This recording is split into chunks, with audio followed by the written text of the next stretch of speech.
ceremony begins, we ask that you remain seated until all students' names have been called, and immediately following the benediction, only the platform party will participate in the recessional. Diplomas will be mailed to all graduates this summer. Thank you very much for your attention, and congratulations to all.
You may be seated.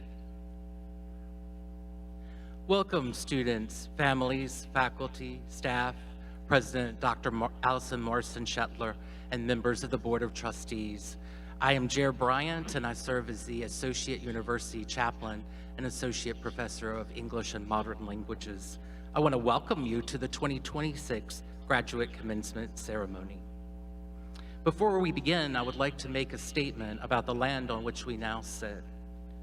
We acknowledge the Monacan Indian Nation as the traditional stewards of the land on which the University of Lynchburg now sits, and we offer our respect to the Monacan people, past, present, and emerging. Now please take a moment to ground yourself spiritually however you feel comfortable. Let us pray. Preserver of peace, infinite light, we give thanks for this special day, for this closing of an amazing chapter in these students' lives. As observed in nature, all seasons come to an end, making way for new beginnings. May today mark a sacred season of a prosperous life filled with love, health, success, and service for each of these graduates. And may they go on to give the world what it longs for: innovation, peace, kindness, compassion, and well-being for all. May we keep our hearts and minds open as we say the names of those graduating today, and as we remember all who have contributed to their successes. Let us hold dearly in our hearts all Hornets, past, present, and future. May it be so.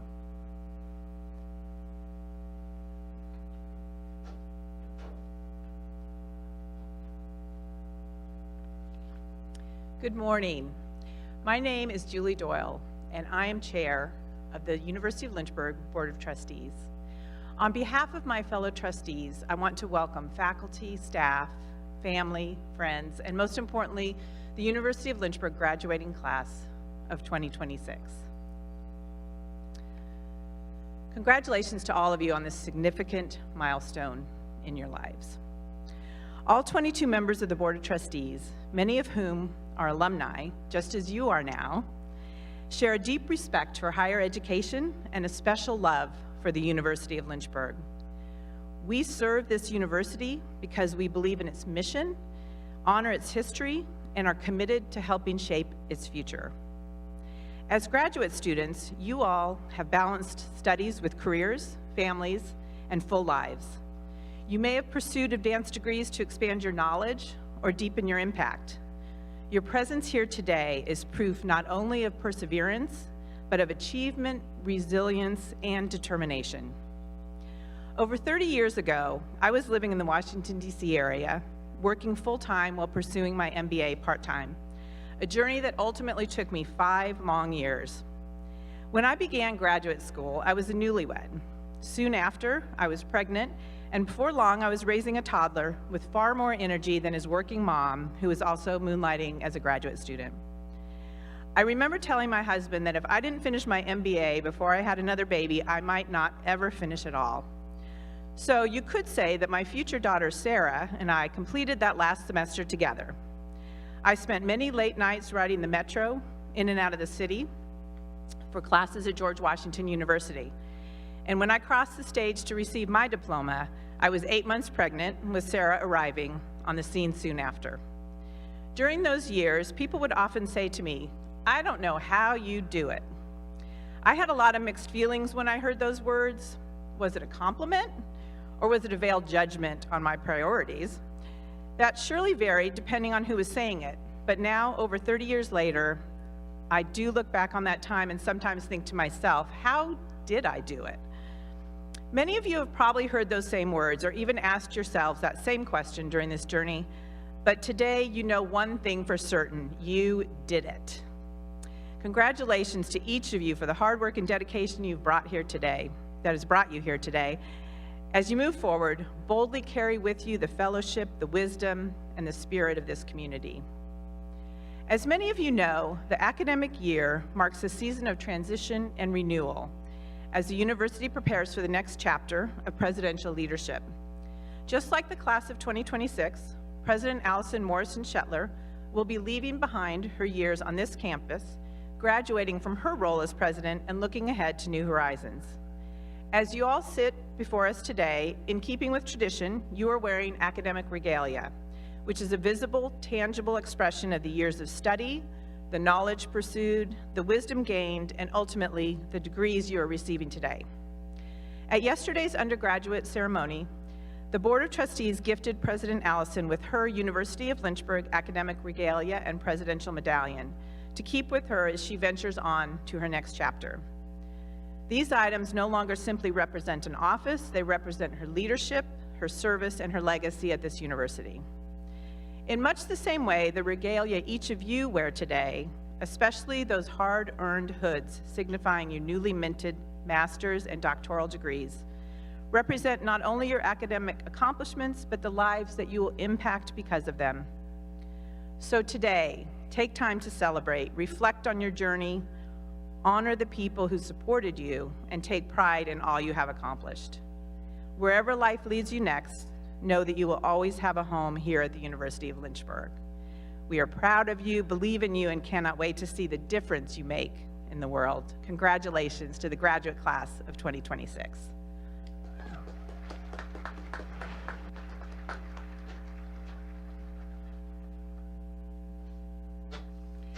Good morning, everyone. Wow, it is nice and sunny today. We were here yesterday for the undergraduate ceremony, and it just rained the entire time. So quite opposite today, and I'm happy to see so many wonderful faces in the sun. Good morning again. My name is Catherine Whitestone Goodman, and I graduated from Lynchburg in 2013. Should have been 2012, but had a lot of fun, stayed for an extra year. I'm here as representing the Alumni Board of Directors, and I'm excited to welcome you into the Lynchburg Alumni Association. As I mentioned, I graduated in 2013, but fast forward a few years later, and in 2018, I found myself sitting in a cap and gown again, this time earning a master's in public health from the University of Virginia. Like many of you, I was balancing working full-time, personal life, and graduate level studies. I was newly married and the first in my family to earn a master's degree, and entirely unaware of the professional and personal challenges that lied ahead. And isn't that the thing about graduate school? It meets you where you are already in life, in your careers, your families, and in the midst of life's unpredictability, and it challenges you to grow beyond it. Well, a global pandemic and 3 children later, I stand before you now as president of our Lynchburg Alumni Association, and am proud to welcome you all into our alumni base. You have just completed something exceptional.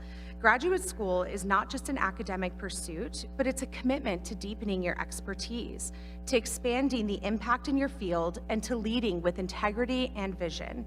Many of you have balanced careers, caregiving, and late-night writing sessions.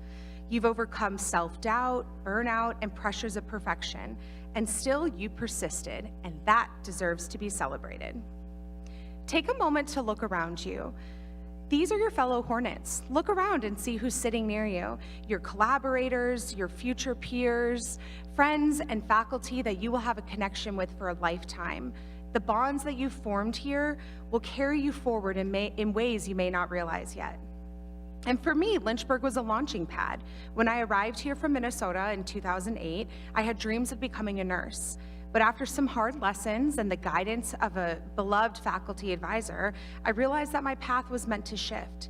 And that pivot, which initially felt like a huge setback, ultimately led to a new direction for me, and one that led me into public health and eventually to a master's degree. The lessons I learned in those early years as an undergraduate about resilience, adaptability, seeking help when you need it, have stayed with me throughout my journey. I started my career with the Virginia Department of Health in 2013, and today I serve as Director of Population Health and Communications for a local health district. I look back at my time here at Lynchburg, and I know that the foundation I built here as an undergraduate, along with the values that the university instilled in me, were key in shaping who I am today. And graduate studies build upon that same foundation of purpose, reflection, and transformation. You came to this program at Lynchburg not just to find yourselves, but to refine yourselves, to gain the tools and the confidence in your disciplines, your communities, and your careers needed to help lead the way. And that's why I'm proud to be your Alumni Association president. Our network of alumni might be smaller than other large universities, but we are mighty and we have crucial roles in society. We're healthcare providers, educators, therapists, public servants, business leaders, and innovators. We're the change makers, and now you are a part of that. So don't forget where you came from. This university will always be here for you. Your relationship with Lynchburg doesn't end today.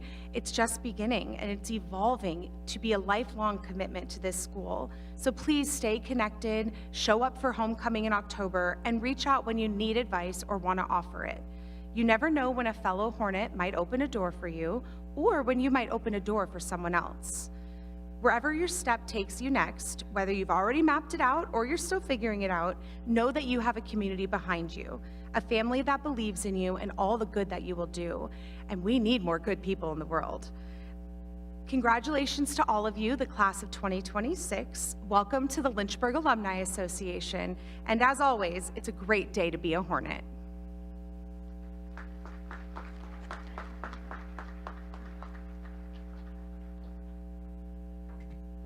Good morning, trustees, faculty, staff, and most especially our graduate class of 2026. Congratulations. Round of applause, please.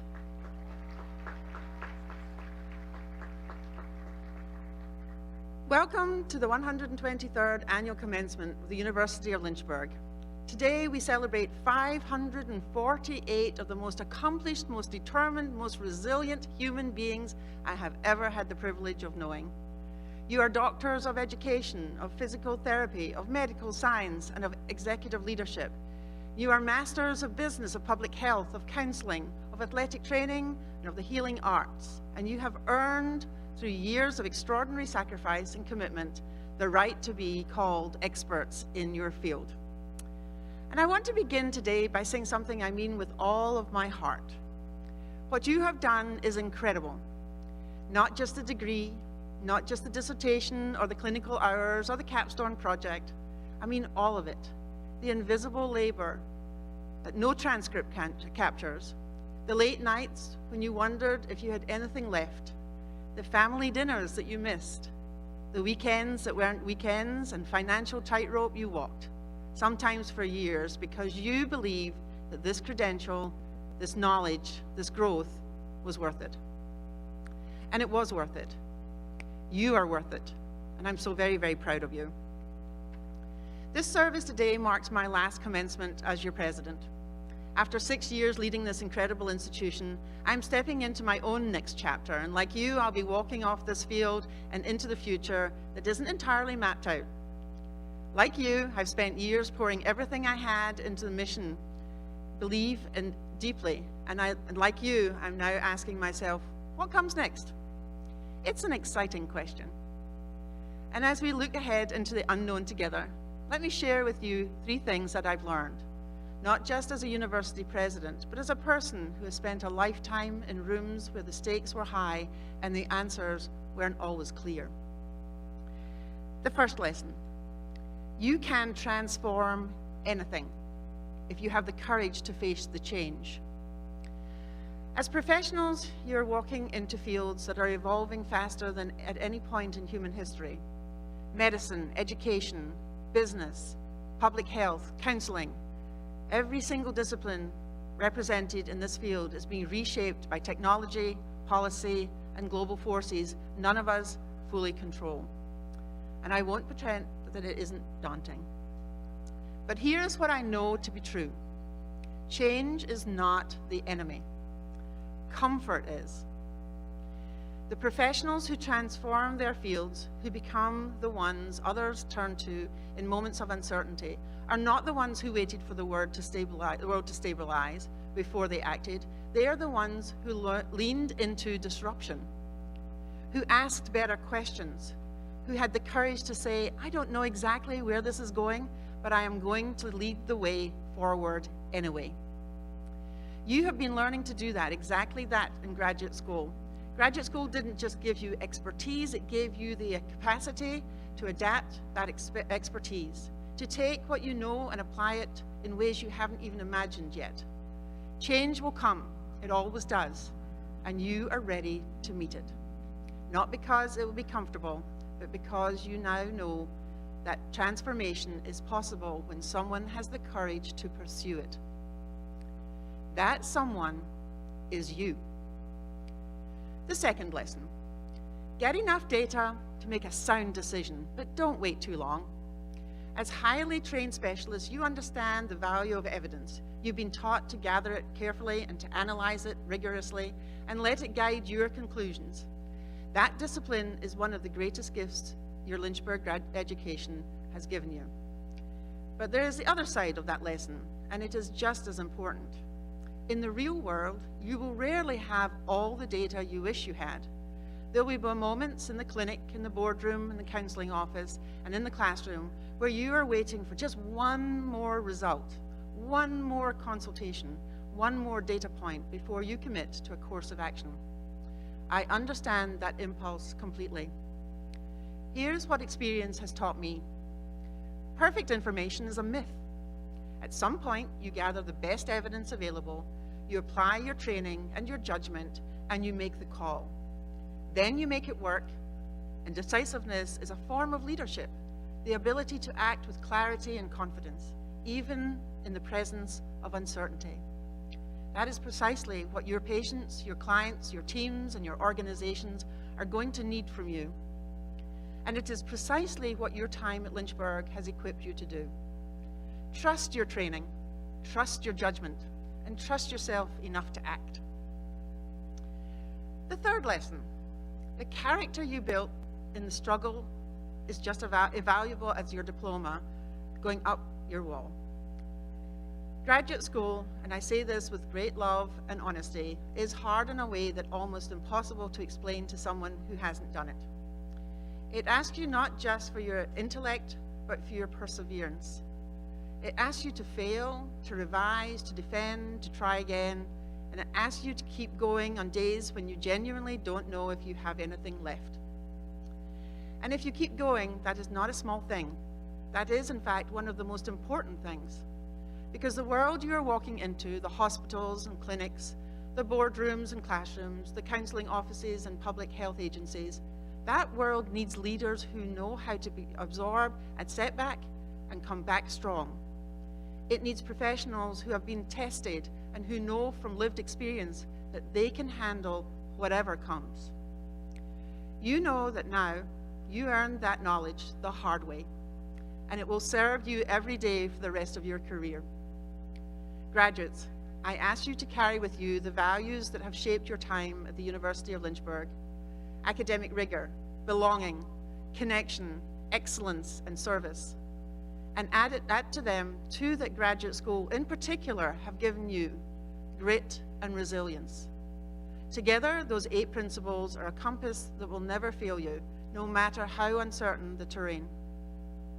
So to the graduating class of 2026, you are walking out of here as professionals, as leaders, as the people that your patients, your clients, your students, and your organizations and your communities are going to turn to and count on. That is an extraordinary responsibility, and you are ready for it. Graduates, this campus is your home for life. These faculty members who poured themselves into your development are a part of your story forever. This institution, which has been undeniably life-changing for each of you, will always be here to welcome you back. And as I close this chapter of my own history, I carry with me the image of this field and all of you who represent the very best of what the University of Lynchburg can produce.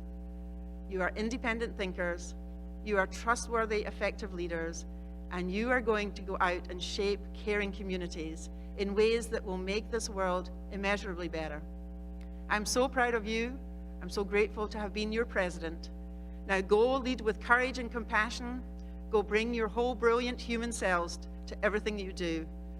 Go be awesome. Congratulations, and always, it is a great day to be a Hornet. Hell yeah.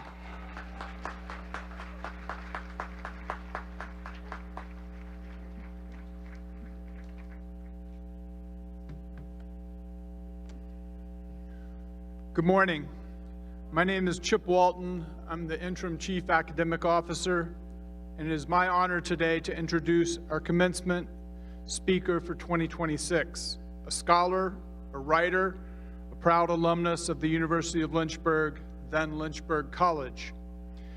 Dr. John Garrison Marks graduated from this institution in 2010 as a double major in history and Spanish with a minor in museum studies.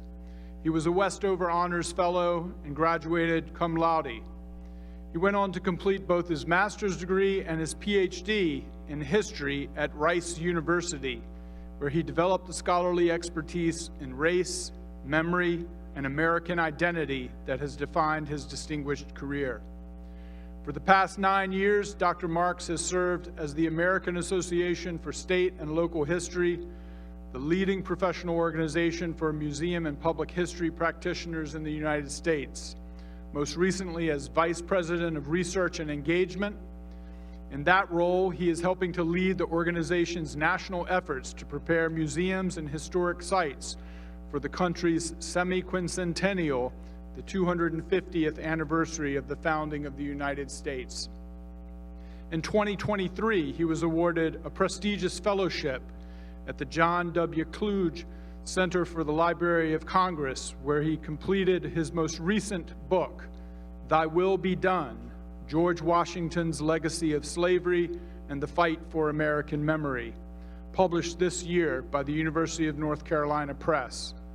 The book examines nearly 250 years of American debate over how to understand Washington's relationship to slavery, a nuanced, rigorously researched contribution to one of the most important historical conversations of our time. His scholarship has been published in the Washington Post, Time Magazine, Smithsonian Magazine, among other venues. What makes Dr. Marks particularly meaningful to introduce today is that his intellectual journey began right here. He said that it was his time at the University of Lynchburg where he learned to think like a historian, to ask rigorous questions, to search for answers in the archive, and to write with evidence and integrity. The critical thinking and writing skills he developed in our classrooms, our honors colloquia, and our history program set him on the trajectory that led to Rice, to the Library of Congress, and to the work he is doing today. He is, in the very best sense, a product of what this university strives to produce, an independent thinker, a trustworthy scholar, and a leader who is shaping a more honest and more inclusive national conversation. Please join me in welcoming my former student, Dr. John Garrison Marks.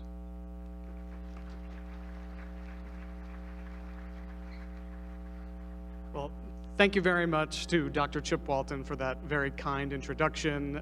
Congratulations to you on your flawless pronunciation of semi-quincentennial. Not easy to do.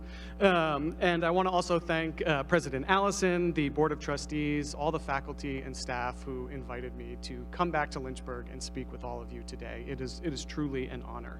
And I also want to open with a heartfelt congratulations to all of you, the graduate class of 2026. When I was in graduate school, I was fortunate that I was only a graduate student, and that was difficult enough to do. But as I was writing my most recent book, I had a full-time job from 9 to 5 that didn't involve writing a book, and I was also raising 2 little kids, so I understand the sacrifices that so many of you made to make it to this ceremony today, and you deserve a huge congratulations for that. I also know when I finished graduate school 10 years ago, I had spent the previous 6 years thinking that I was going to be a professor. And by the time I got to the end, it had become abundantly clear to me that that was not going to be the case. And so as I finished, I had no idea what I was going to be doing next. I know many of you already have jobs, but I'm sure there are some of you out here who don't know what is next for you. And I encourage you not to let that uncertainty cloud your accomplishment and your ability to celebrate today. You earned this beautiful day, and I hope you're able to celebrate it no matter what comes next for you. And it is really, truly a pleasure to be back here on campus, to be back at Lynchburg. This school is an extremely important place for me. As Dr. Walton mentioned, I am a historian and a writer. And it was here at Lynchburg that I really learned to read and to write and to research, to begin to understand the world and to develop the habits of mind and the interests that went on to become my life's work. So I will always and forever be grateful to this place. And I will say that I also recognize that I am the one thing that is now standing between you and your diplomas. So my pledge to you is that these remarks will last about 16 minutes, and then I will get out of the way and let us proceed. But as a historian, I think I am somewhat obligated here to begin with a story from the past. So I want to start today talking about Abraham Lincoln and the Civil War. Please bear with me. I promise you that this is going somewhere. In the summer of 1862, Abraham Lincoln had been through a tough few years, among the toughest that any president, really any person, has ever endured. Lincoln had run for president 2 years earlier in 1860 as the standard bearer for the new Republican Party. He opposed the institution of slavery and committed to stopping its spread to the American West. He won election that year without carrying a single Southern state. After his election, Southern states began leaving the United States one by one to establish a new nation dedicated to the perpetuation of slavery. Before Lincoln even took office, he essentially became the president who lost half of the country.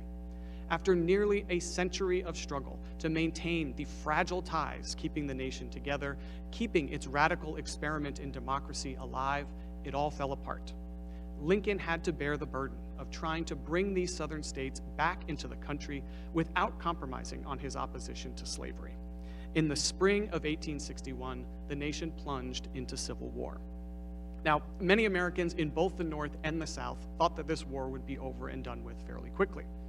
Instead, it settled into a long and deadly slog. By 1862, white Northerners were urging Lincoln to stop the killing and the dying and to find some way to end the war, even if it meant compromising on his pledge to end slavery. The pressure on Lincoln to solve the biggest crisis that the nation had ever seen, and to do it quickly, steadily built. But as if this wasn't enough, Lincoln also faced personal tragedy that year. In February of 1862, as the war raged, Abraham Lincoln's 11-year-old son, Willie, died of typhoid. Willie was the second of Lincoln's 4 children to die, and his death sent both Lincoln and his wife into a tailspin of grief. Lincoln was already prone to bouts of what they called melancholy and what we would now call depression. Lincoln had to support his wife and manage his own grief during this unthinkable tragedy, all while leading a nation that had been plunged into war, with Americans dying by the thousands each and every month. To put it simply, it was a lot to deal with. I don't know about all of you, but I have buckled under the weight of far, far less. If Lincoln had been overwhelmed by the pressure of these compounding tragedies, I don't know where we would be today. But I do know that slavery, the most horrific institution in our nation's history, would not have ended how or when it did.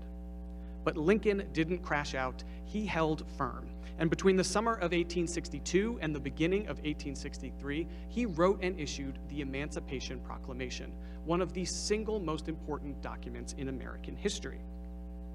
Lincoln found the mental focus and the moral clarity to free the people enslaved in the rebelling southern states, a decisive part of winning the Civil War and abolishing slavery.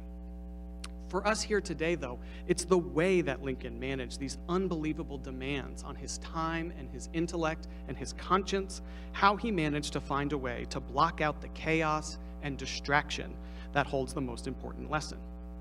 We might expect that Lincoln spent hour after hour, day after day in the White House, rejecting sleep and working endlessly to find a solution. But that's not the case. Instead, Lincoln spent the summer of 1862 at the Soldiers' Home, a country residence that at the time was a few miles outside of the noise and grime of Washington, D.C. Today, it's called President Lincoln's Cottage. And at the cottage, Lincoln had the time and the space and the solitude that he needed to think deeply, to process, and to write. Sometimes at the Soldiers' Home, Lincoln just did nothing. His associates would find him in a room in the cottage with his long legs draped over the side of a chair, just staring into space. Lincoln delivered one of the most transformative moments in American history by finding the time and the space to focus. Few of us will ever be challenged the way that Lincoln was, but his story helps highlight something that has become increasingly clear in recent years. Achieving anything, living up to our potential, even just maintaining our humanity, demands that we pull ourselves away from endless sources of distraction. I shudder to think where we would be now if Abraham Lincoln had owned a smartphone. Today, when it comes to our ability to think and focus, we find ourselves at a moment of genuine crisis. Day after day, we voluntarily hand over our brains and our attention to the world's largest corporations, steadily diminishing our intellectual capacity while we enrich the world's wealthiest and most anti-democratic men.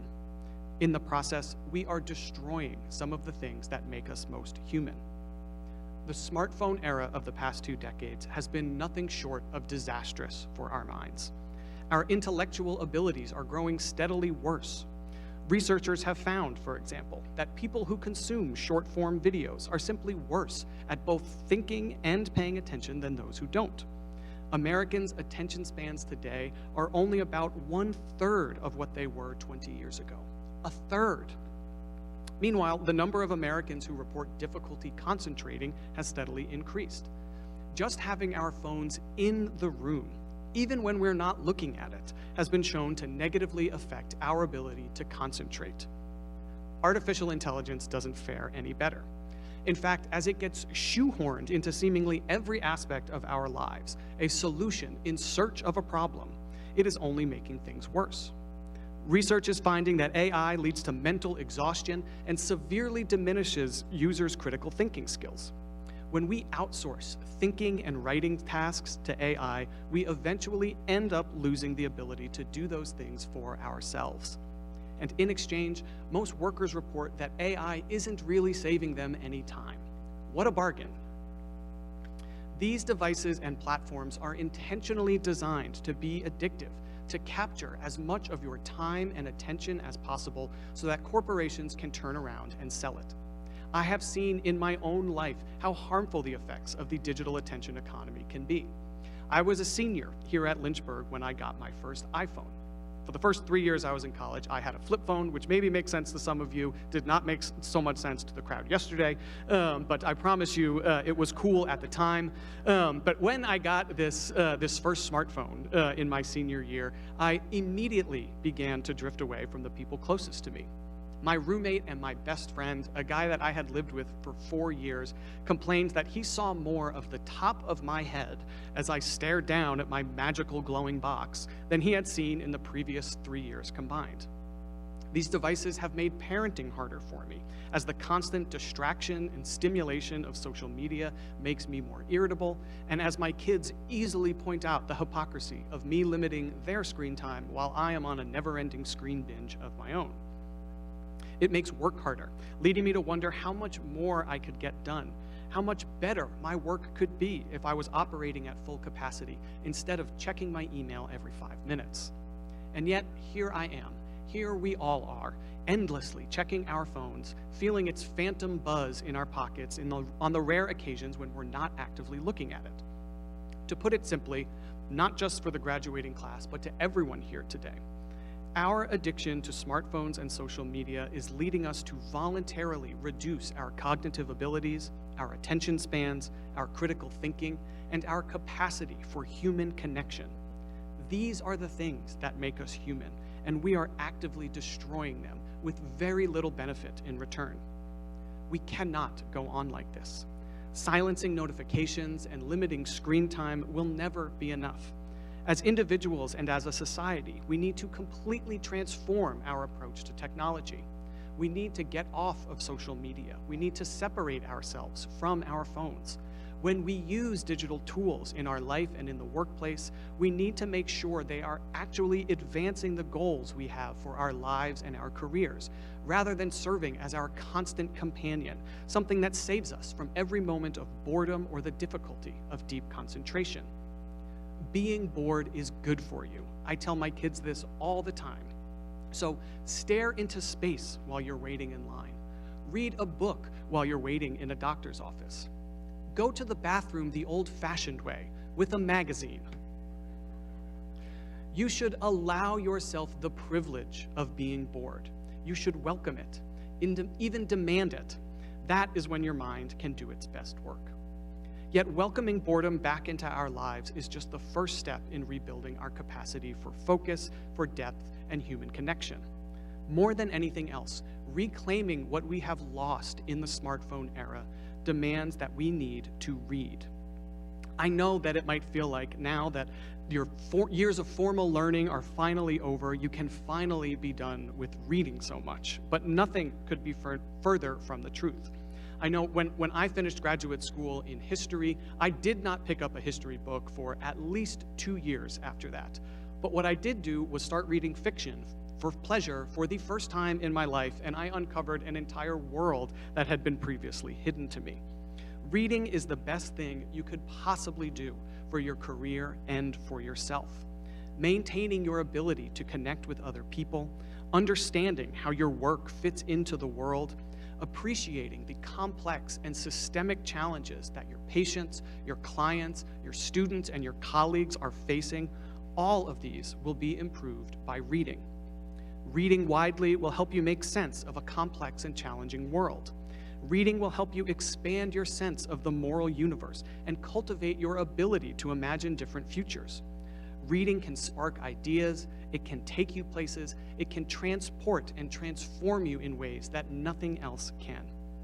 Through reading, you are in control of the content you encounter and the pace at which you encounter it, not some corporate algorithm. Bit by bit, reading rewires and strengthens our brains. It keeps us mentally fit. This training for our minds is just as important as physical exercise is for our bodily health. We cannot put it off any longer. Graduating in this year, in 2026, means that you are embarking on the rest of your life at a unique moment in the history of our nation. In just a couple of months, we will mark 250 years since the signing of the Declaration of Independence, 250 years since the people of this nation dedicated themselves to the principles of life, liberty, and the pursuit of happiness, to the prospect that all of us are created equal. Yet as we approach the 250th, we're seeing very clearly that history does not always move in a straight line. Democratic norms are crumbling, hard-won rights are being rolled back, not just here, but around the world. We have seen very clearly how much money and power is dedicated to subverting the principles of the Declaration of Independence, much of it flowing directly out of the technology companies that control so much of our lives. We are seeing clearly that the arc of the moral universe only bends toward justice if we are there to pull on it. If we don't, it can just as easily be bent back. As we take stock of this moment, of where the nation is at its 250th, and where we might like our society to be 50 years from now at the tricentennial, knock on wood, we have to recognize that it will only get there if we actively shape it. Taking stock of your own lives demands the same. What do you want out of life? How will you use your graduate degree and your skills to truly make a difference? You will not find those answers at the end of your social feeds, but you might find them in a book. In a society that is perpetually distracted, let reading be your superpower for creating a better career, a better world, and a happier life. As you leave today, embarking on new careers, I ask you not to cede your attention, your intellect, and your life to the massive corporations devoting countless sums of money to try to take it from you. The world is full of challenges. Figuring out who you are and what kind of life you want to have demands that you be an active participant.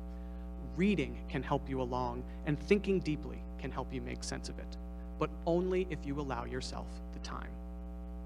I will close with this. In the late 1820s, an enslaved child named Frederick Douglass moved to Baltimore, Maryland. He was about 12 years old when, in secret, the wife of his enslaver began to teach him to read. Douglass described this moment as being utterly earth-shattering for him. he suddenly knew the power that words could provide. All at once, they liberated his mind while also making clearer than ever the deep injustice of his enslavement, allowing him to see just how much he was being deprived of. Soon after, when his enslavers forbid him from continuing to learn, Douglas traded with kids in the street. He begged men on the docks to get access to whatever reading material that he could. He wanted nothing more than to read.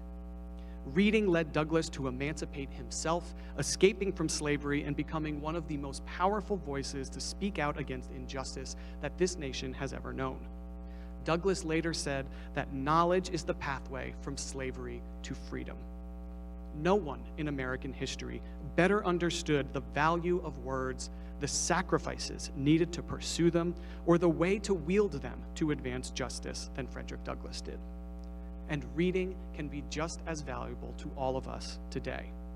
So as you think about your own life and your own voice and how you'll use it in the years ahead, wherever they might bring you, I will give you the advice that my dad once gave me, which has proven to be the single most important piece of advice that I have ever received. And that is this: just read, read, read. Read everything that you can get your hands on. Reclaim your time and your attention. Nurture it and use it and put it to work in the world. Go forth from here and see where reading can take you and discover all that you can achieve with your mind. I promise you that you will never regret it. Thank you.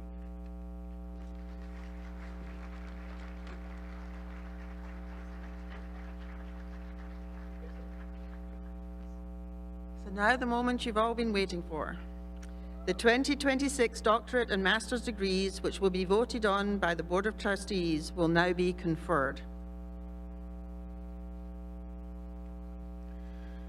Will all candidates for the degrees of Doctor of Executive Leadership, Doctor of Medical Science, Doctor of Physical Therapy, Doctor of Education, Master of Arts of Nonprofit Leadership Studies, Masters of Business Administration, Master of Education, Master of Healthcare Administration, Master of Physician Assistant Medicine, Master of Public Health, and Master of Science in Athletic and Coaching Education, Master of Science in Athletic Training, Master of Science in Clinical Mental Health Counseling, and the Master of Science in School Counseling, please rise.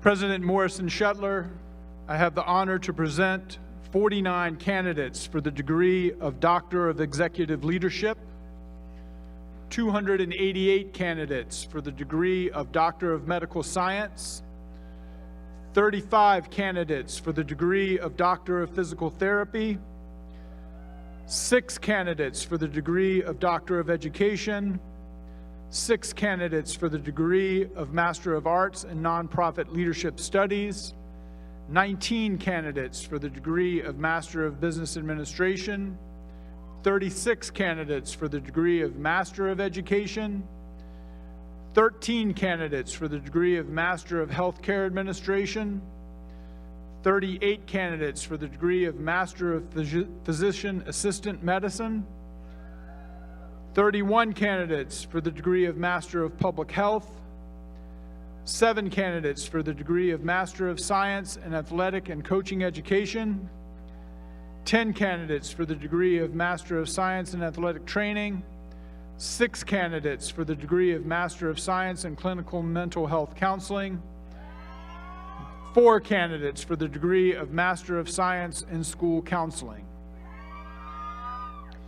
These January and May candidates have successfully completed the course of study assigned, have been certified by the faculty of the university, and approved by the Board of Trustees. And I ask that you, by your official act, confer upon them these degrees.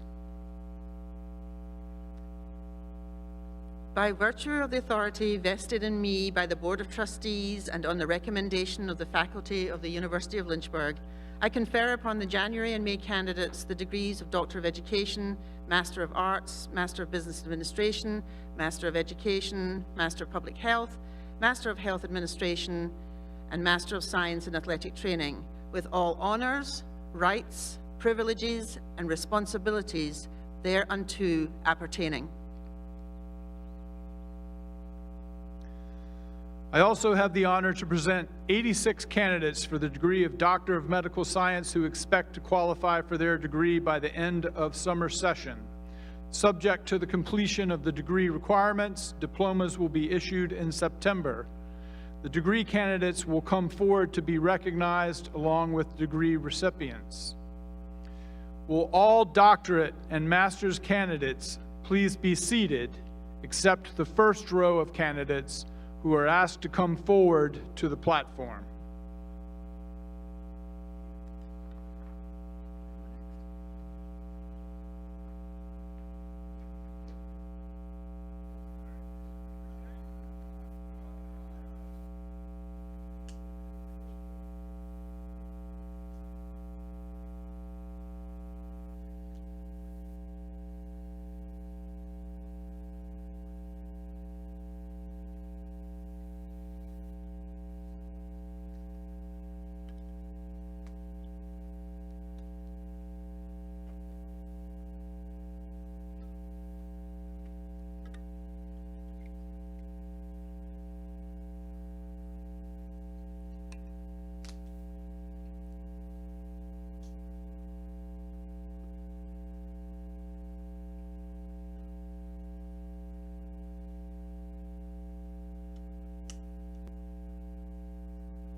James Richard Kilgore.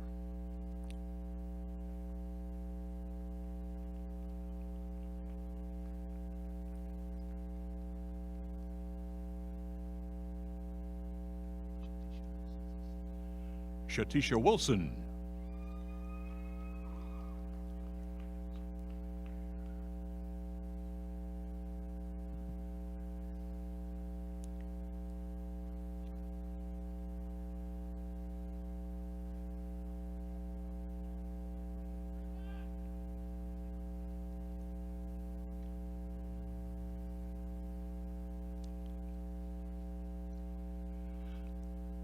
Nathaniel Sellers.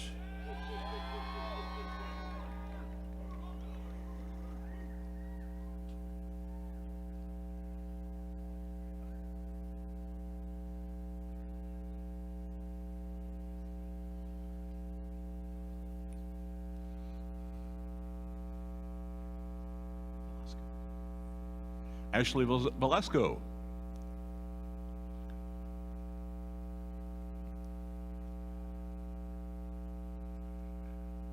Jacob Shores.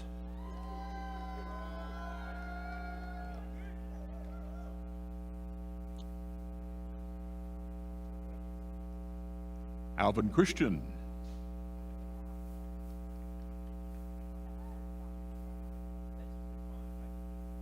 Vernon Solomon.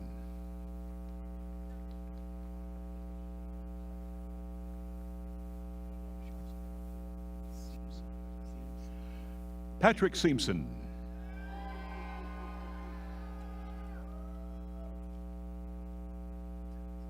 June Cheryl Noel.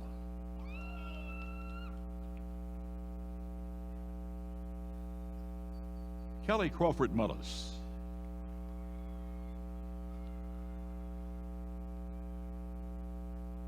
William Lee.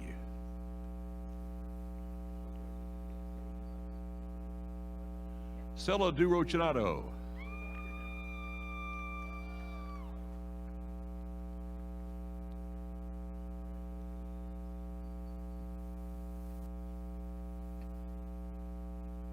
Mark Kent.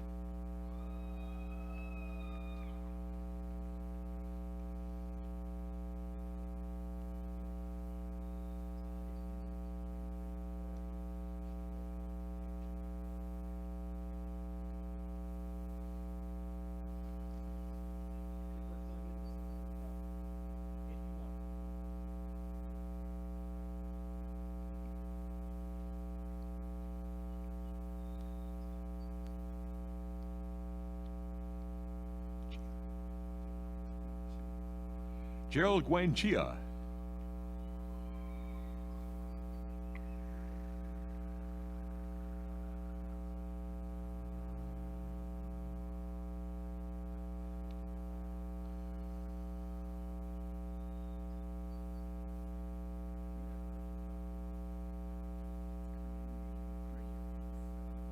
Claire Miriam Kyriakos.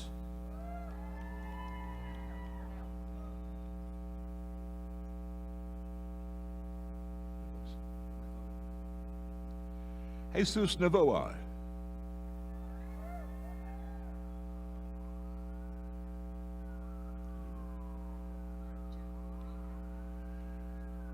Anita Majako Baker.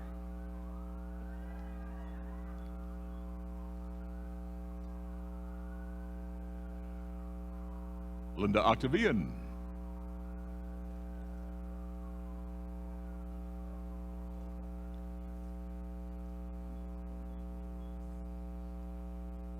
Lakita Hughes.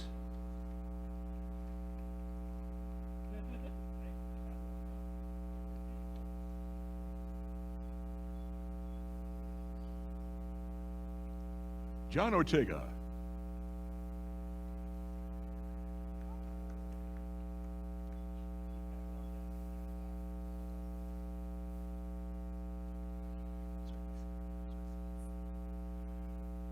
Stanisina P.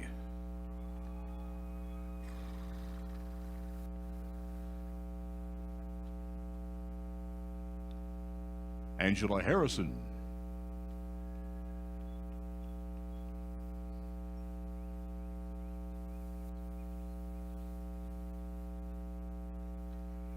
Heather Keys.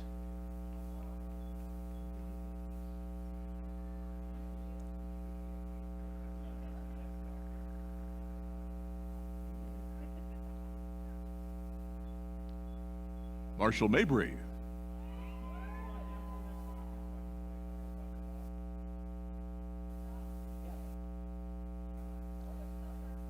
Elizabeth Haywood Tinchner.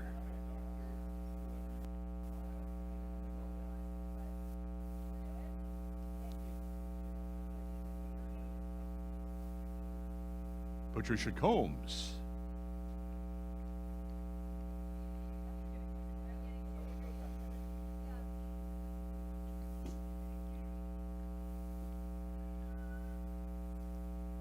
Enoch Allen.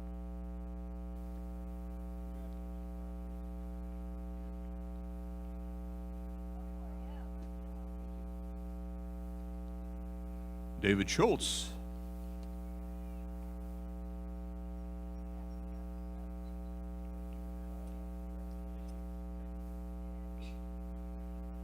Kenneth Lee Michael Pendergrass Jr.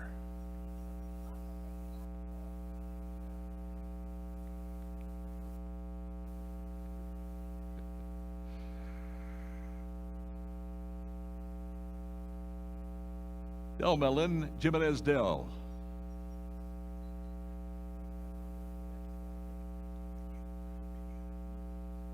Minu McDonald.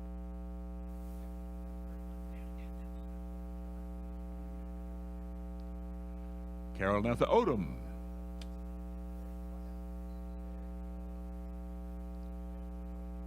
Crystal George.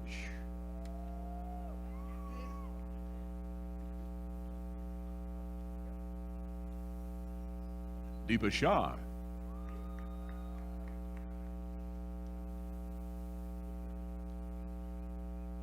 Jennifer Lee Hunter.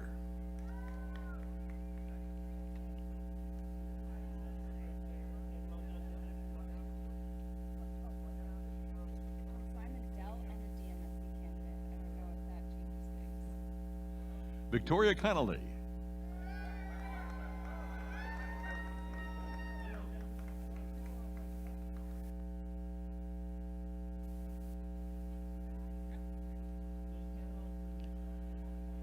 Linda Carroll Jordan.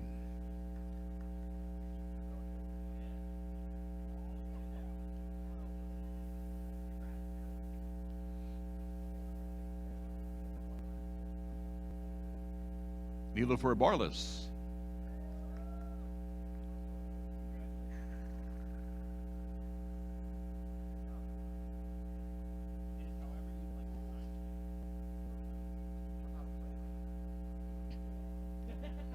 Michael Paul Riddle.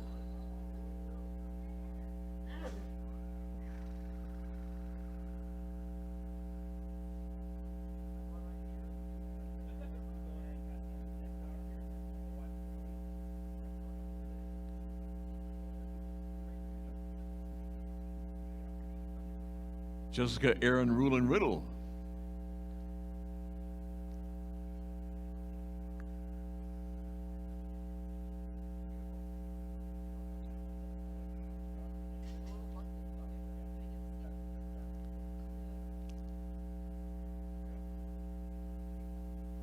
Sheila Ann Bobbis.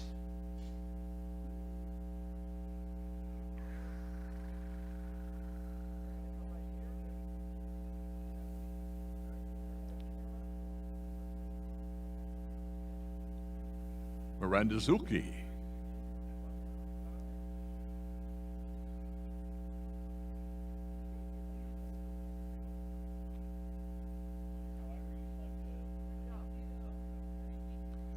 Hannah Lee Kim.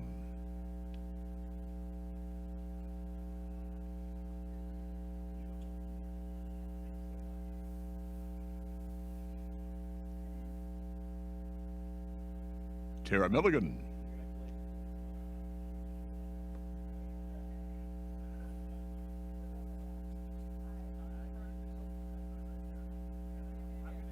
Mary Lubin Jackson.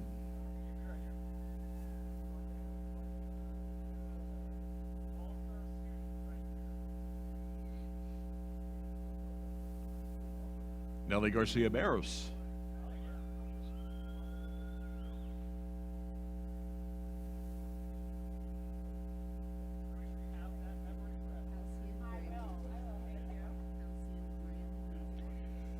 Halcyon Graham Levy.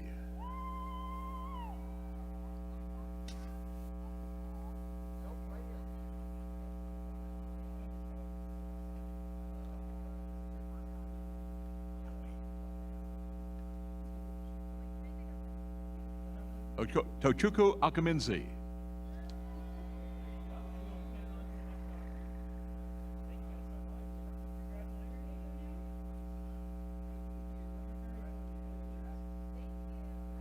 Catherine Wooten.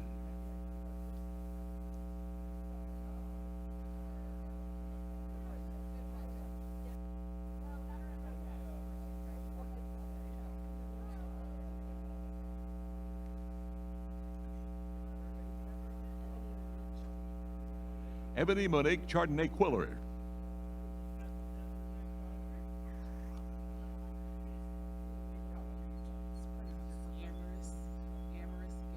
Thank you. Amaris Gilcrease.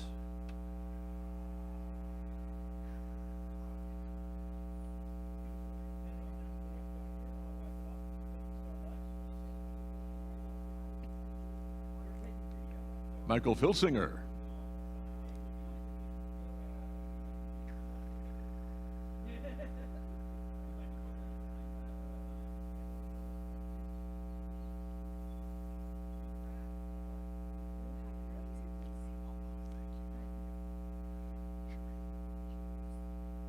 Cherie Rochelle Smith.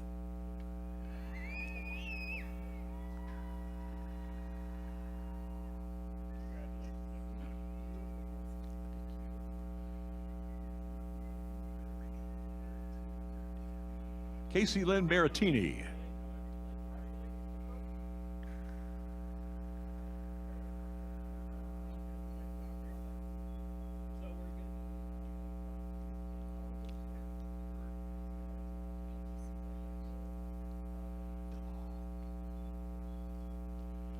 Delaw Awad.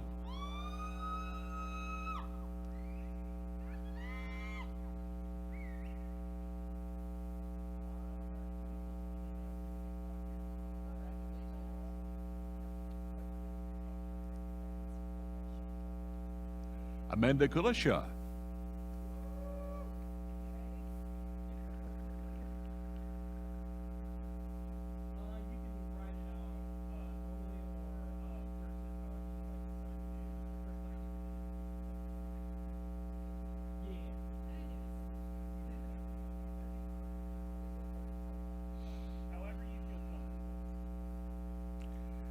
Evan Alexandra Glover.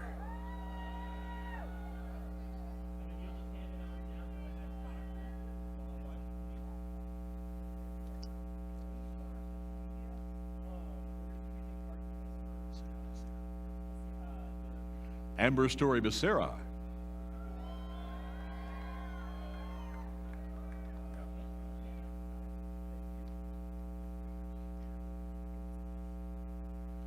Paula Gonzalez.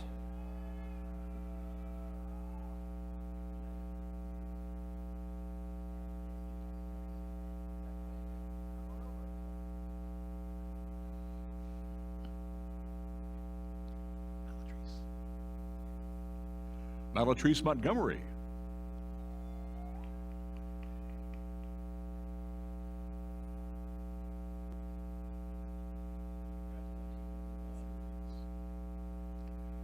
Jacqueline Luck.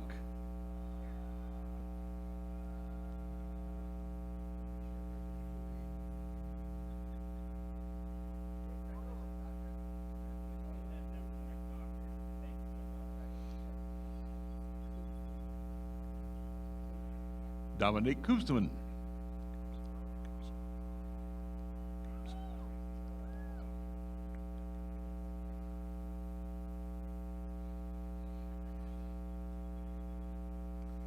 Caitlin Justine Williams.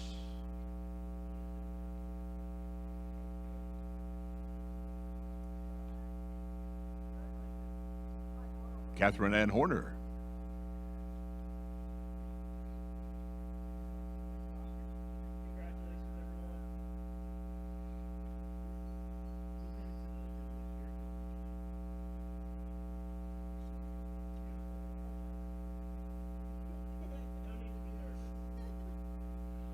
Olashola Elogo.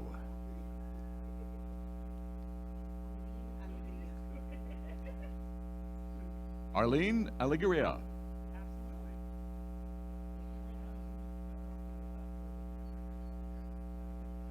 Heather Ray Galbraith.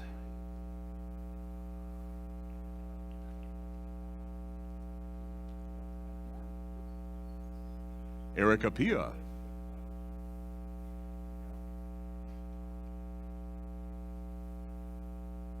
Courtney Ellsworthy Good.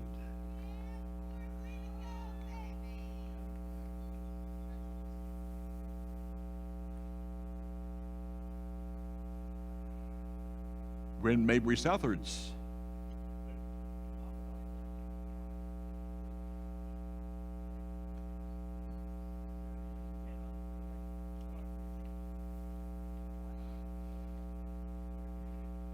Allison Millsap Holt.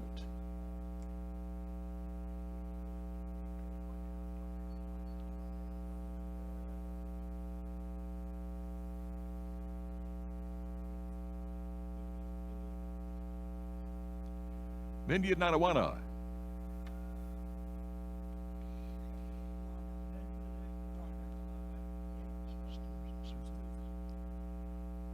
Juana Sturza.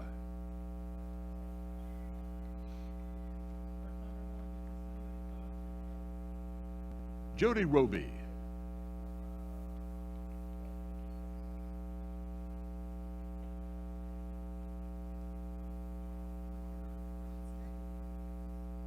Grazia Guanera.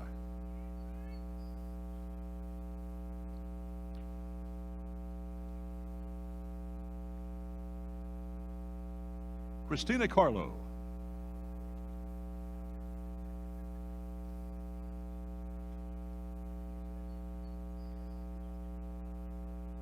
Tara Rosetta Lent.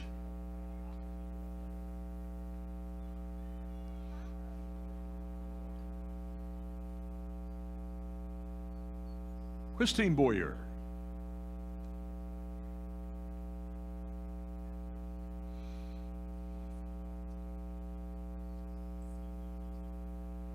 Gabrielle Semaratadou.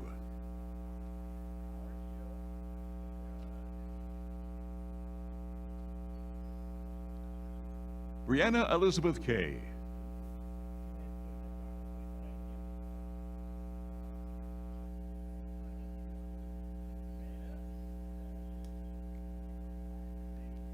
Carla Prophet.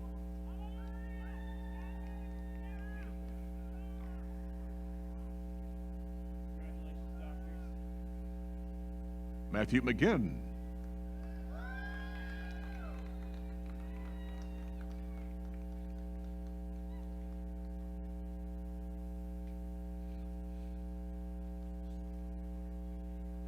Jesse McAllister.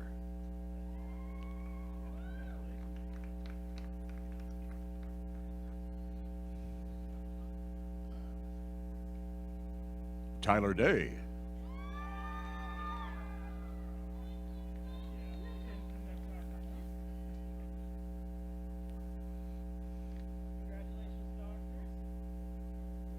Morgan McNutt Markle.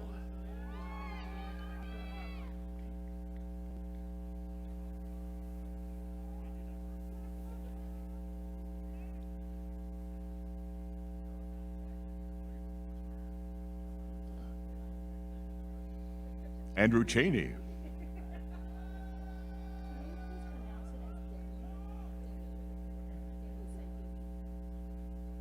Danny Cycli.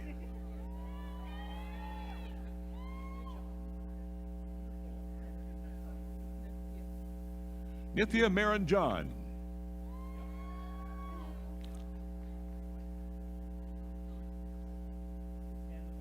Caitlin Johnson.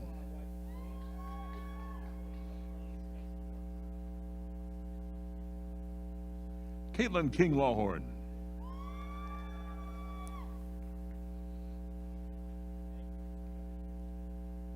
Ann Linhart.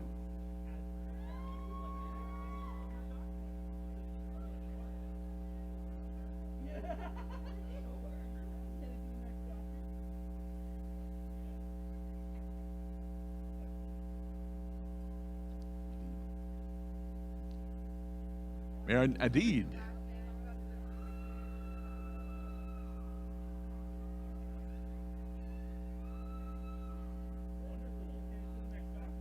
Olivia Offerman.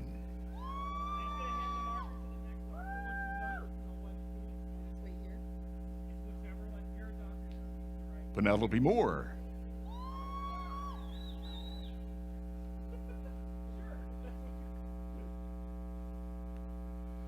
Catalina Esquivel.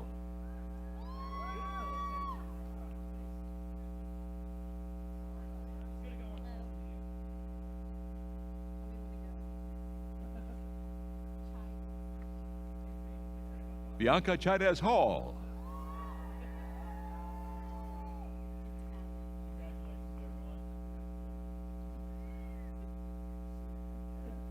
Shirley Eileen.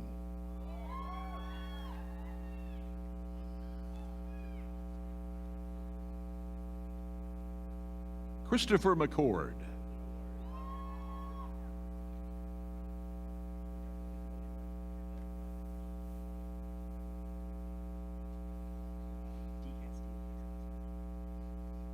Grant D. Castilla.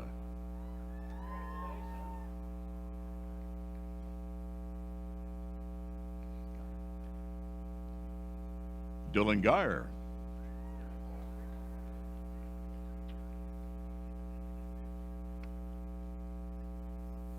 Zachary Flack.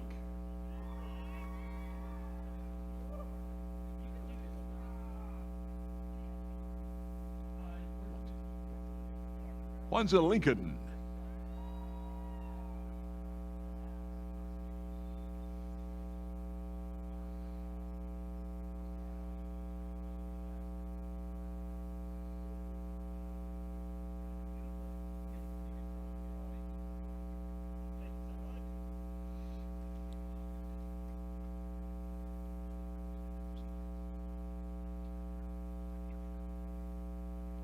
Yekaterina Spivak.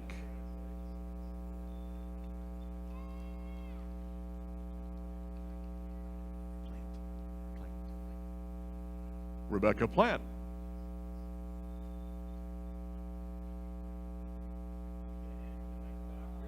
Scott Cameron Winkle.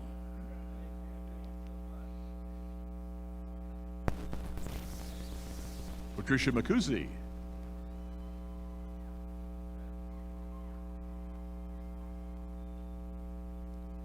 Carrie Lee Noss.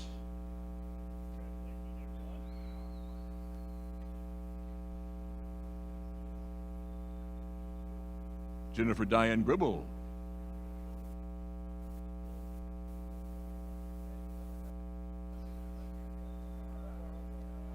Shayna Rudy Beya.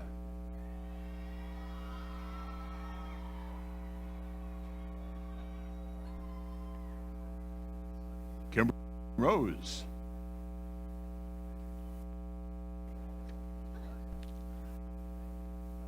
Sally Herr.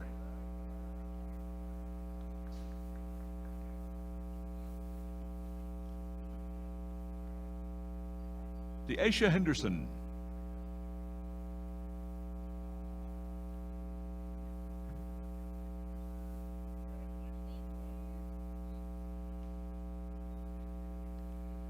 Shannon Lee Urian.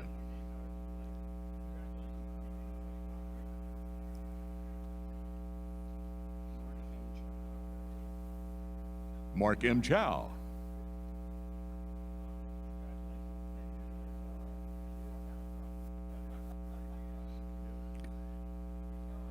Ryan Nicholas Taylor.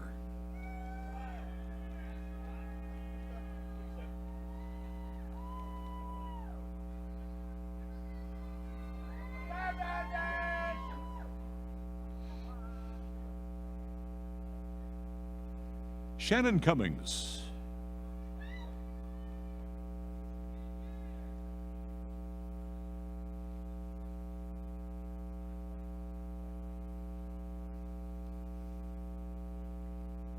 Patrick Thomas.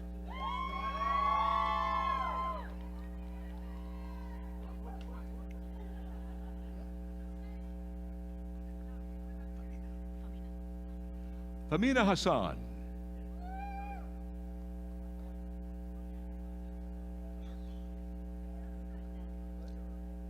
Nali Morales.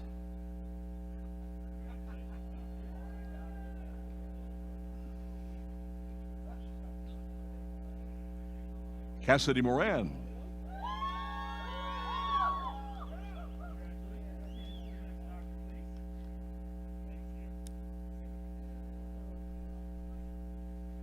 Janelle Ram.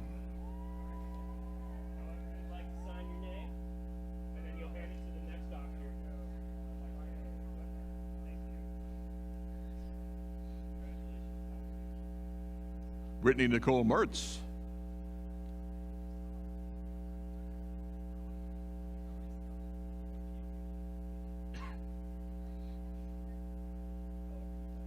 Erica Renee Van Buge.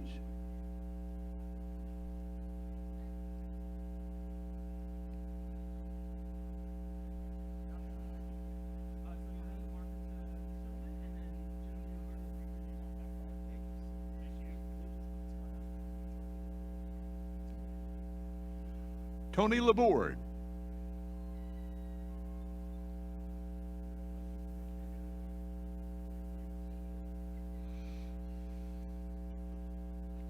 Gregory Miller.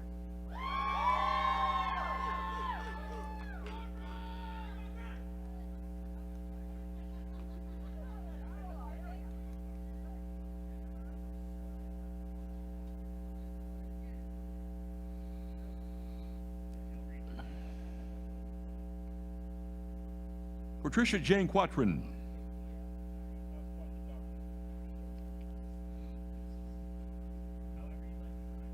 David Bosch.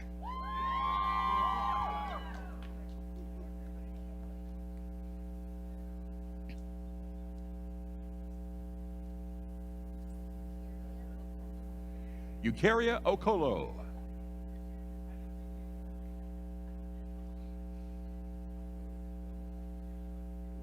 Eric Ramos.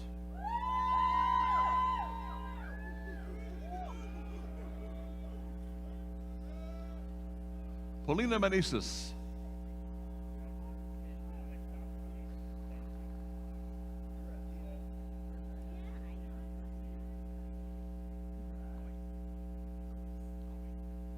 Miriam Owe.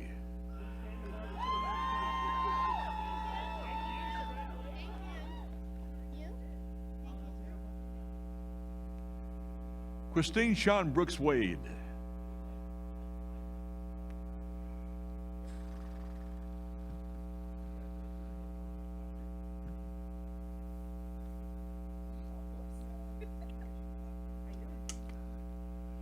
Bonita Hall.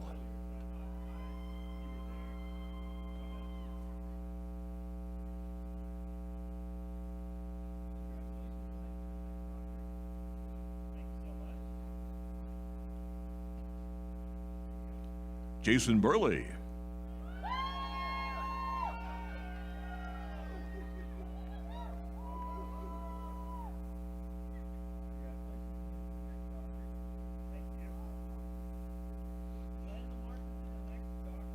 Tracy Glasgow.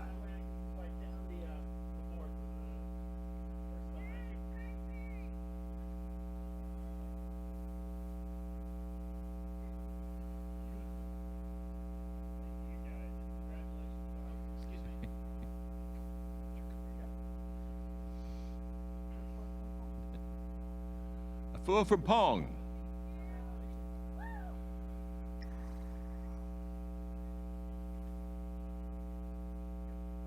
Nam Hoi Tran Nguyen.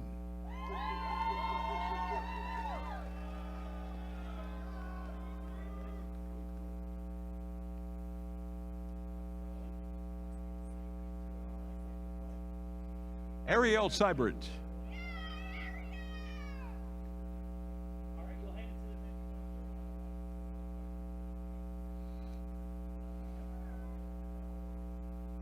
Carly Ruth Clement.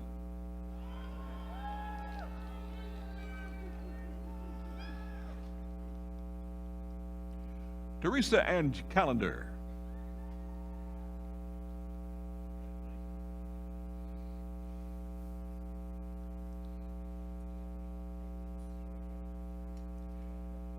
Gabrielle Clarice Perryman.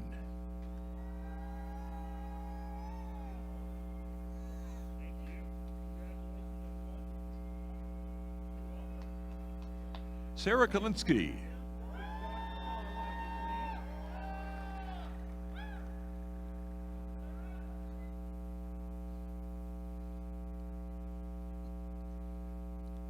Abigail Rose Lamarca.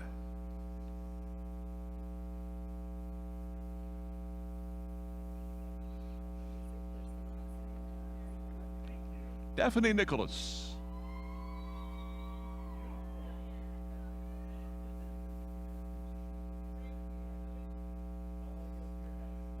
Deborah Blackshire.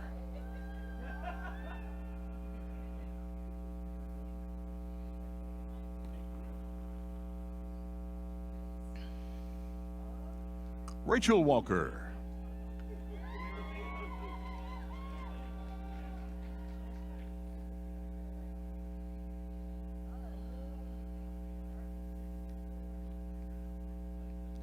Elizabeth Parker.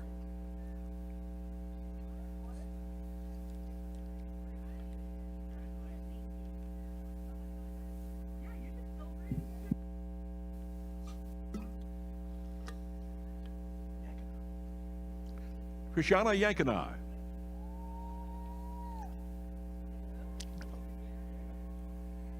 Jamie Nicole Wilson.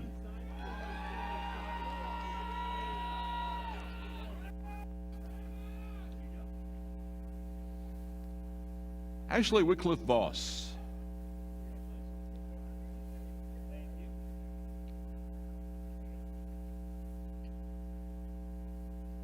Kurt Bowen.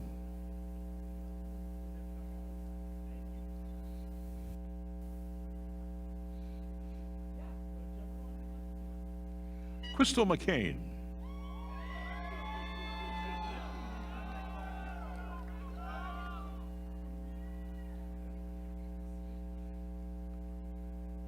Tracy Lee McGee.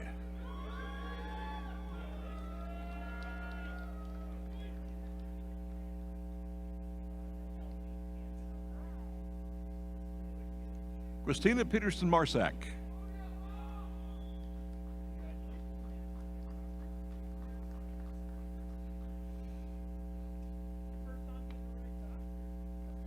Janae Ellie Spear.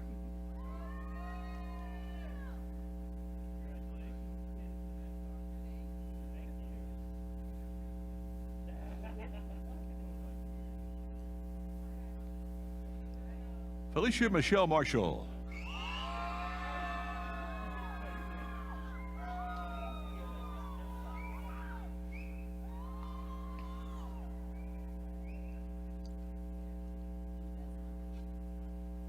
Patience Ebezem.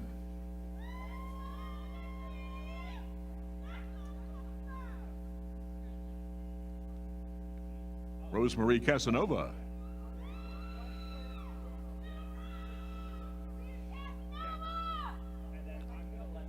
Elizabeth Rose Jones.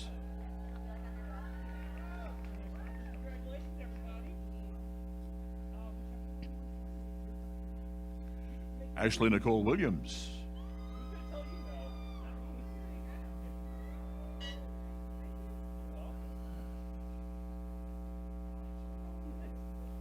Lauren Jada Winston.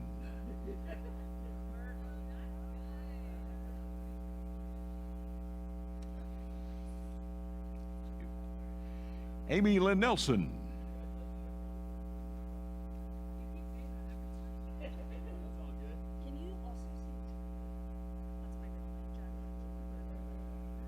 Jacqueline Joy Brewer.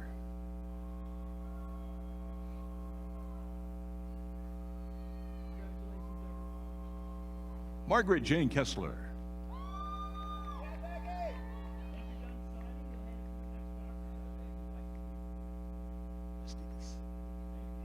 Connor Bastidas.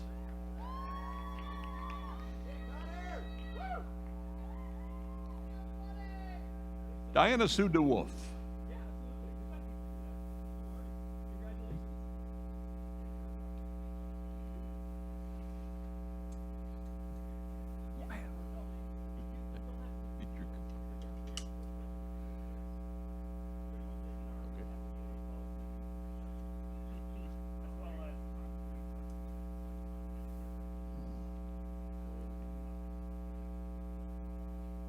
Corey Monahan.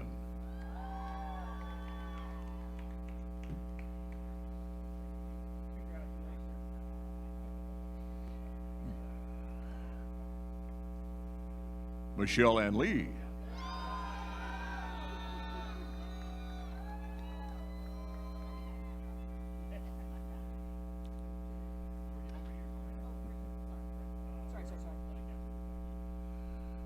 Barbara Ann Slusher.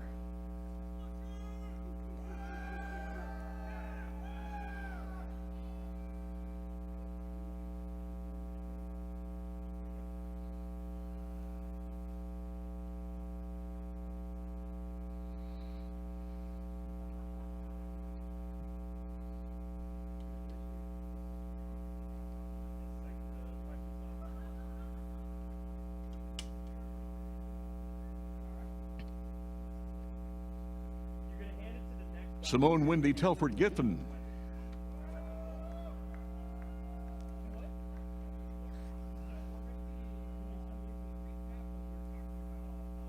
Hunter Andrews.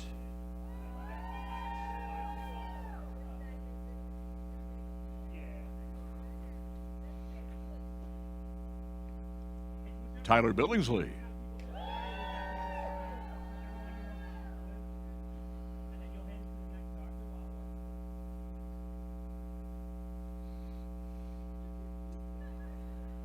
Sophie Bowen.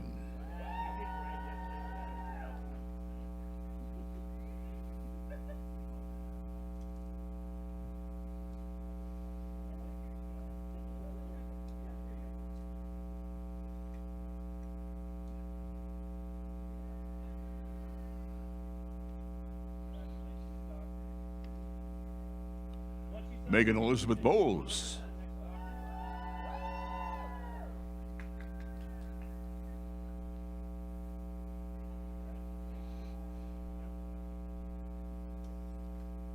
Emily Ann Bray.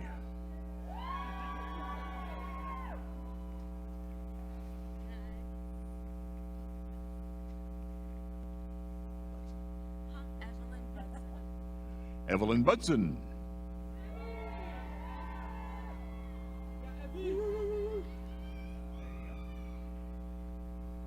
Elizabeth Brooke Carter.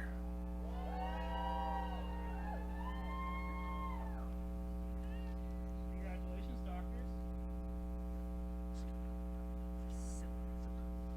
Laura Silla.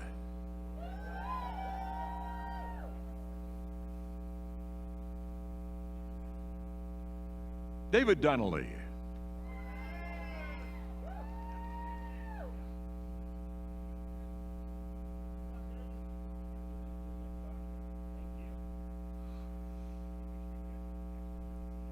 Courtney Drum.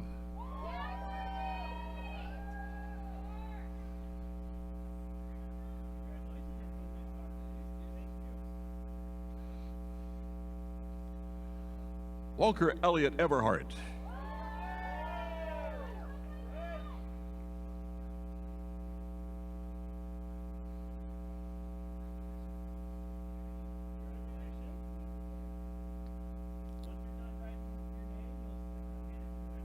Claire Elizabeth Galloway.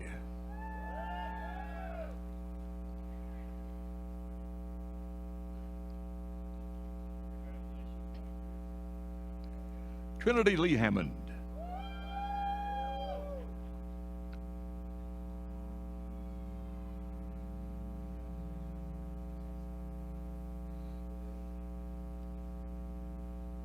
Silas Harris.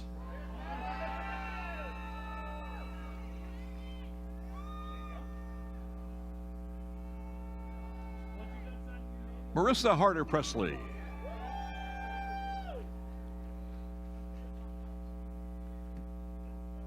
Garrett Howard.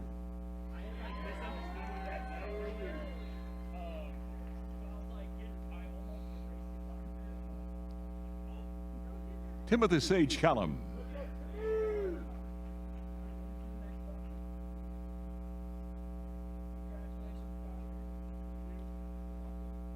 Sebastian Richard Lodwick.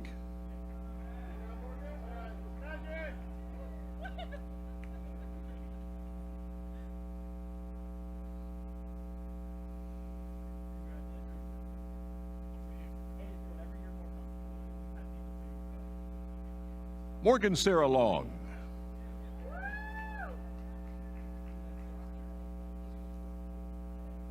Patrick J. Lewis.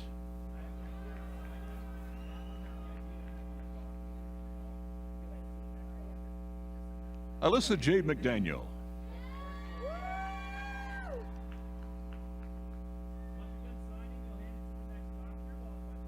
Hannah Miller.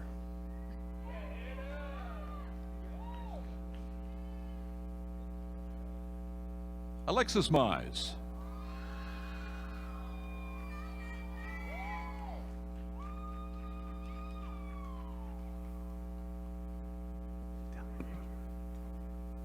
Janie Toller.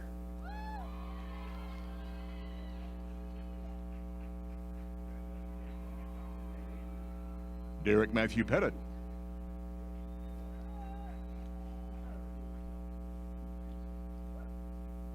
Kayla Shadler.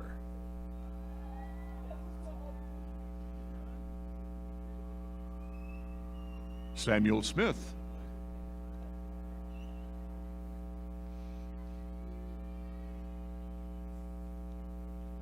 Kate Elizabeth Strong.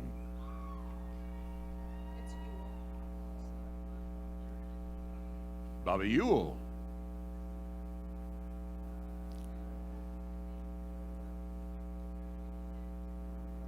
Sabrina Vargas.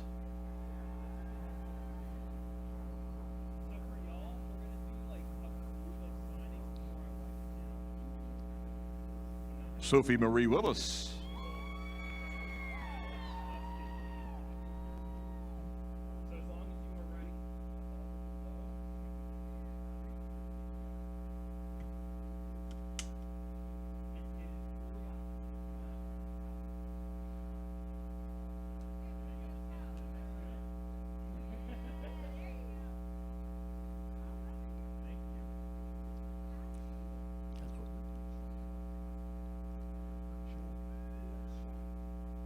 Lachey Dickerson.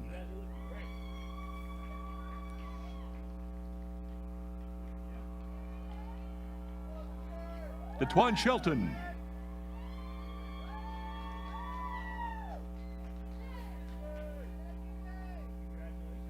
Sue Ann Lunt.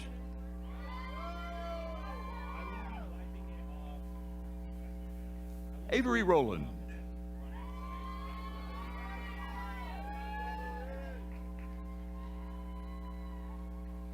Jackson Crow.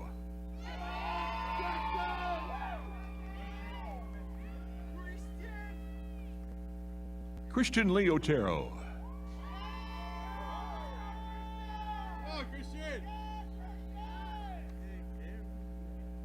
Cameron Odell.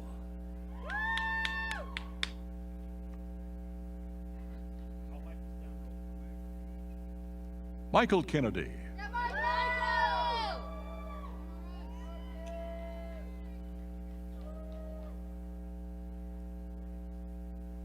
Kayla Nicole Murphy.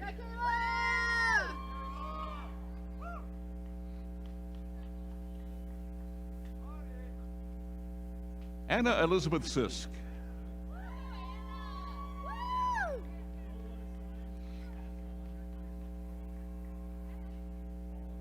Emily Allen Wren.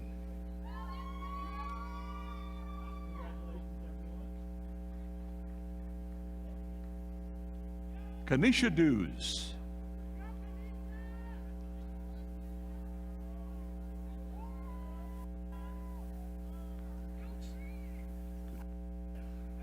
Philippa Lauren Coots.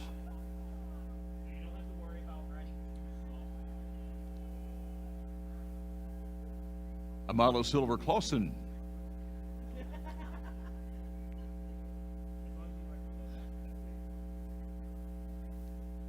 Danielle Tamika Brown.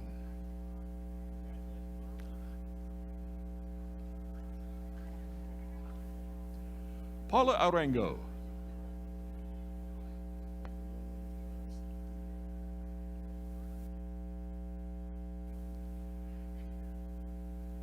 Devontae Dewell Mosley.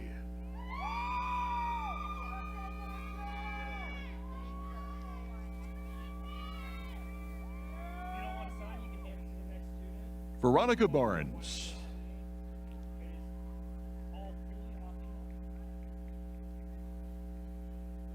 Alyssa Wilson.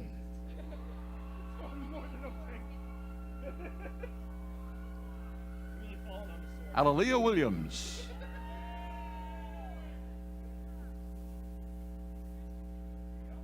Chastity Marie Corner.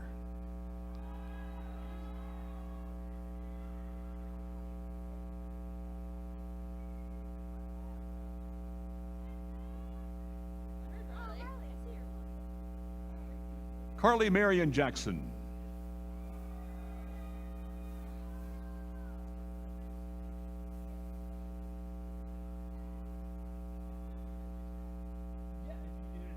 Emily Clay.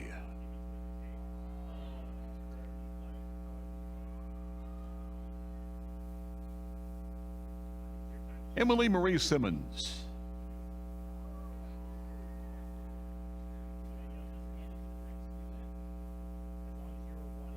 Brinley Smith.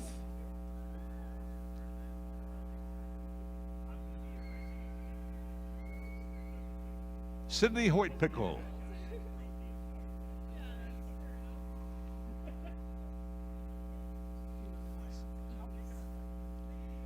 Elise.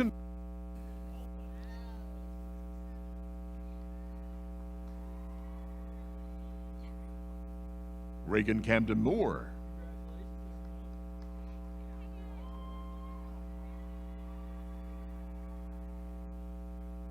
Madeline Foreman.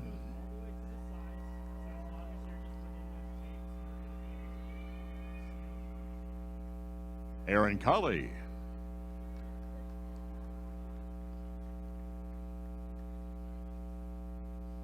Haley Meehan.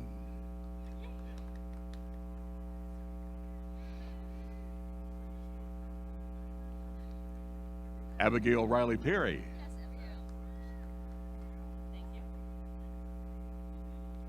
Elizabeth Bunkren.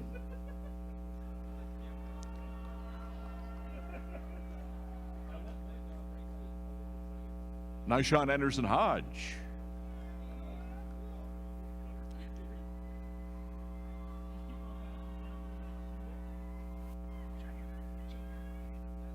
Jana Leek.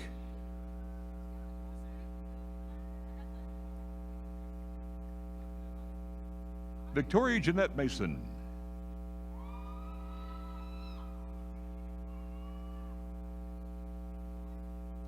Kelsey Anabino.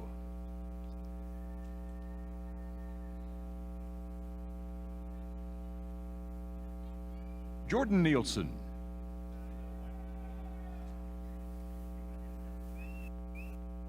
Jenna Rose Fraser.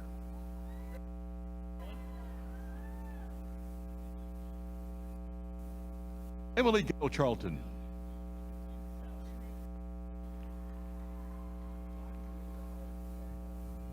Shania Young.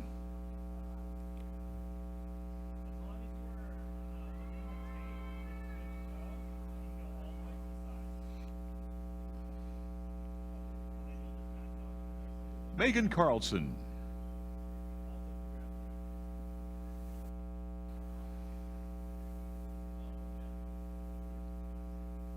Christian Leferrante.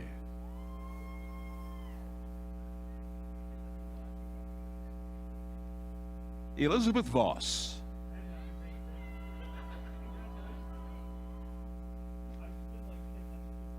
Karen Renee Farmer.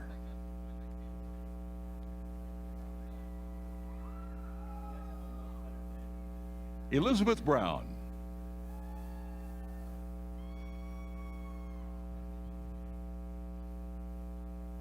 Cameron Nadia Hainsworth.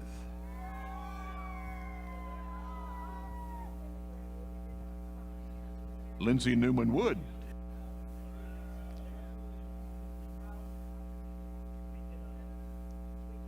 Corey Mitchell Shooter.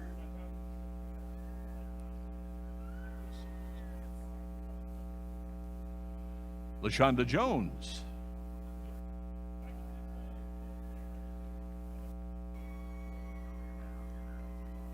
Chandria Wilkes.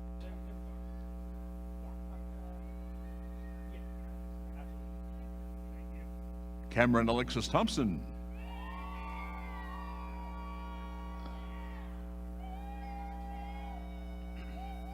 Elijah Thomas.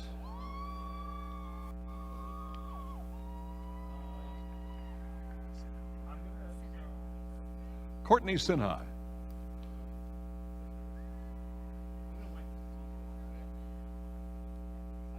Malika Ebony Mole.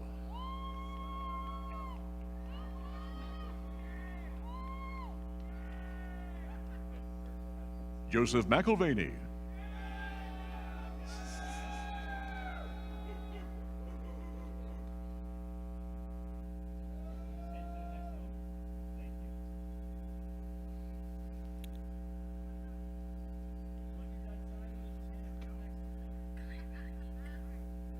Kyra Inko.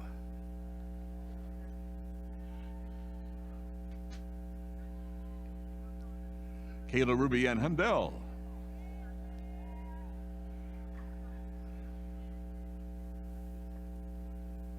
Donovan Hill.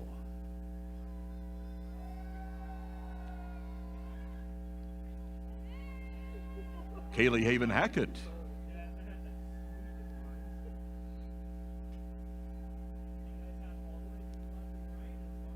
Skylar Nicole Galloway.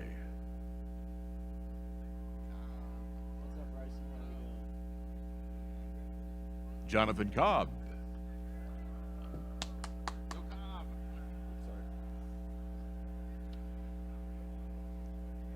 Josh Fretwell.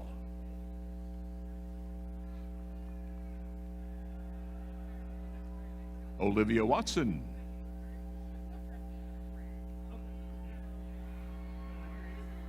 Corbin James Green.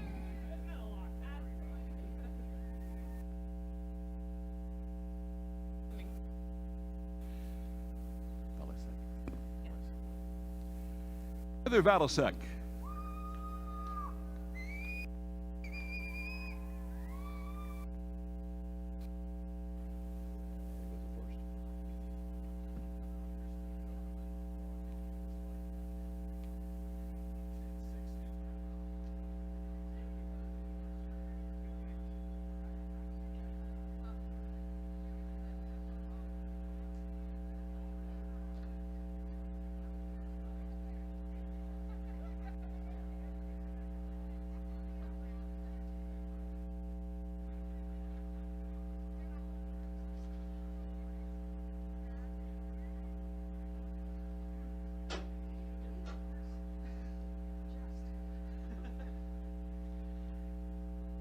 Congratulations, graduates. One more huge round of applause.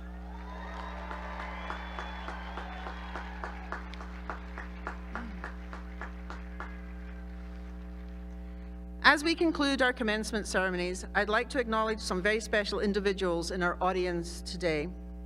We are a military-friendly university. On behalf of all of our Hornet family, I want to salute those of you who have and are serving out our country.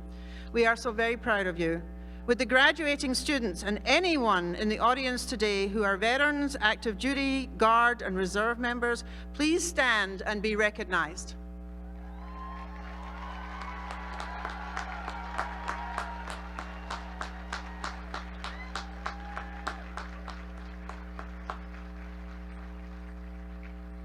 Thank you for your service. I want to take a moment to acknowledge all the others who supported you along your journey as well.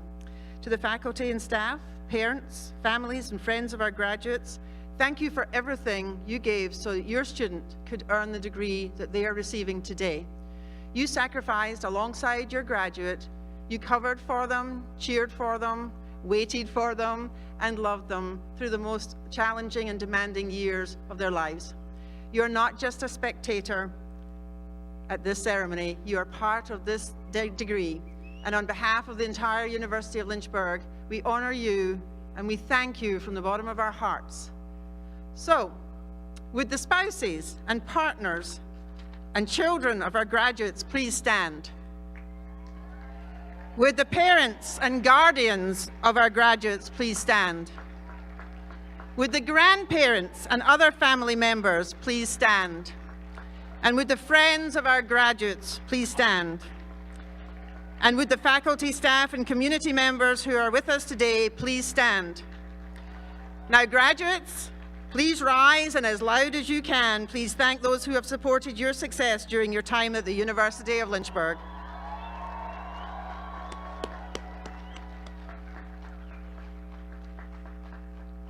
That concludes the exercise part of this program. So, please be seated. A ceremony like this does not just happen, so could you all please join me in thanking the army of people, too numerous to call out names, for the hard work and tireless planning that went into making this a great day for us all. Thank you.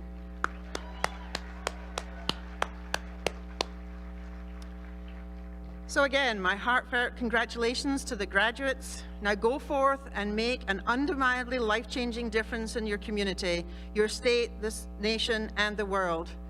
And from my heart to you, as my last set of students I'm graduating, I love you all. You've been amazing, and congratulations. And as always, it is a fabulous day to be a Hornet.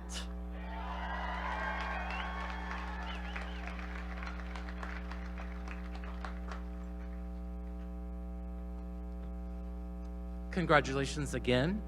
Graduates, would you please rise in body or spirit as we sing the alma mater, which appears on page 20 of the program.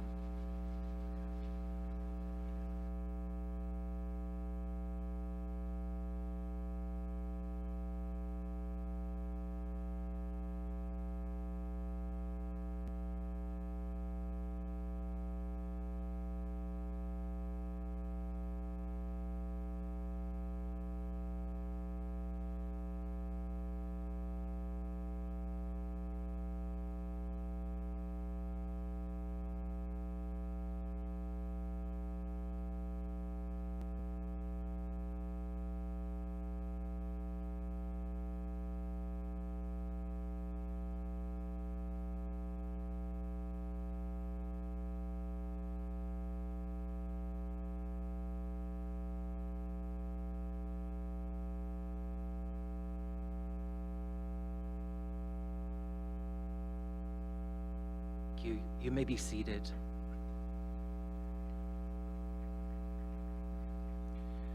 Before we dismiss, please remember to allow the platform party to recess through the center aisle before you exit. Graduates, the benediction is a bestowal of blessings. I ask these blessings on your behalf. May today be the start of a beautiful season in your life. May you be met with respect, love, and adventure, and when storms present themselves, may you rely on faith, strength, and determination to sustain you. May you remember the mentors, professors, staff members, classmates, significant others, friends, and family members who have supported you through this season of your being. With every cycle of your life, may you carry them in your heart.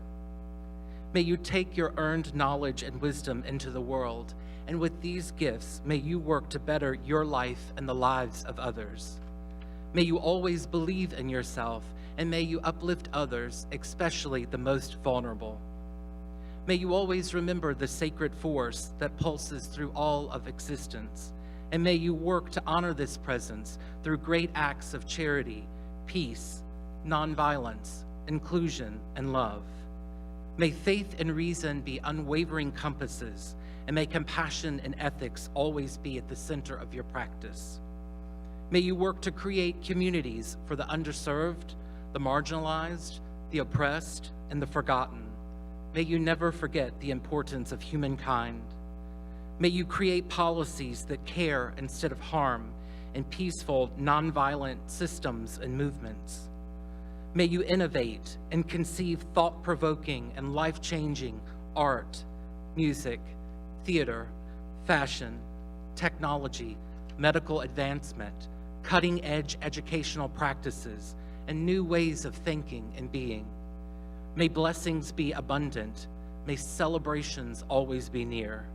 May goodness be with you now and always. It's a great day to be a Hornet. Many blessings. Go in peace.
Thank you for attending today's commencement ceremony. We hope you enjoyed your time with us. On behalf of the faculty and staff of the University of Lynchburg, we share a hearty congratulations to all graduates and our best wishes for a prosperous future. It is a great day to be a Hornet. Congratulations!